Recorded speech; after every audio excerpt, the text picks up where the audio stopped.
코로나19 백신을 맞고 부작용이 생겨도 제약사가 법적인 책임을 지지 않는다는 면책 조항이 있는데요.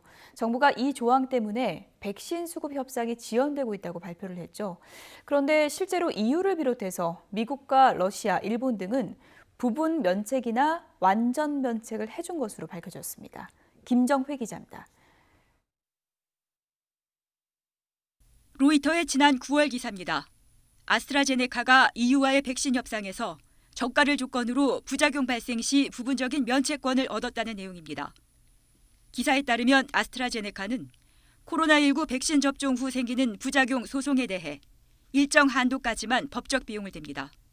그 이상의 초과 비용은 백신을 산 유럽 각국 정부가 집니다. 어느 정도 비율로 나눠 부담하는지는 정확히 알려지지 않았습니다. 로이터는 당시 협상에 참여했던 익명의 관리의 말을 통해 이같이 전하고 비슷한 시기 협상에 들어갔던 사노피의 경우도 소개했습니다. 프랑스 제약회사 사노피는 글락소 스미스클라인과 코로나19 백신을 공동 개발 중인데 이들은 고가의 백신 가격을 얻는 대신 면책권은 받지 않았다고 전했습니다. 협상 결과에 따라 아스트라제네카의 코로나19 백신은 EU에 마진을 적게 붙이고 가장 싼 가격에 공급됩니다. 1회분에 2.5유로 정도로 사노피의 10유로, 화이자 19.5달러, 모더나 15에서 25달러와는 큰 차이를 보입니다. 이런 점에서 저가와 고가 백신의 차이는 면책 특권 여부에 따른 가격 차이라는 관측도 있습니다.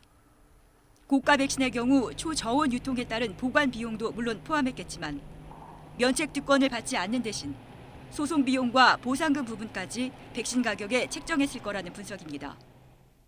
부분 면책권을 준 EU 외에 미국은 사용 승인한 코로나19 백신에 대해서는 완전 면책하기로 했습니다. 일본도 새 예방접종법 개정안에 접종 후 피해에 제약사가 져야 할 손해배상금을 정부가 떠받는다는 조항을 담았습니다.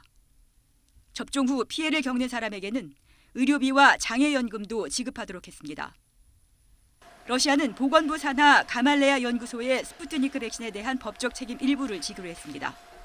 YTN 김정희입니다.